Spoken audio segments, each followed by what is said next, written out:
Have you ever wondered what the numbers in a standard form of the quadratic function actually do to the graph? Well, I'm about to show you. Here's a standard form parent graph. This is x squared. So there's nothing being done. This is what your general form should look like to begin with. And then as you change things, it's going to actually change the format of the graph.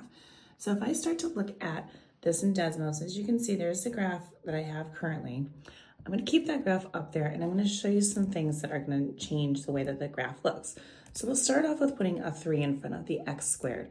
So what is that going to do to my graph? I'm just going to show you guys when you're doing this, you do want to make sure that you put this in properly. So as you can see, there's the graph right there.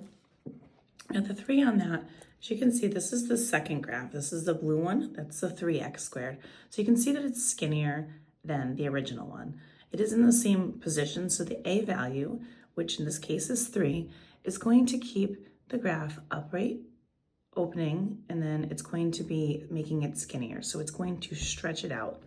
Now, if I take that same thing, and I'm going to do that same number, but I'm going to put a number that's less than 1. So we're going to put y equals 0.5 x squared. You'll see the difference between what that does to this. And you can see now that the green line that you have makes it wider. So if the number is less than 1 but greater than 0, then it's going to widen it. It's going to kind of compress it. If it's a number greater than 1, it's going to stretch it out and make it taller and skinnier. Here's our red original one. And so that's going to help us to determine that. Now that is just the a factor as far as that goes. Now the a in the positioning of this is also possible to be negative as well. So what happens when you have a negative, what that really does is just makes reflection. So these are all the same properties that happen from one to another to another. So I'm just going to do the 1/2 x squared first so you can see it. And then you can see that it flipped it upside down. So the negative part is going to flip that value upside down. So that's really what the a portion of the equation does for these graphs.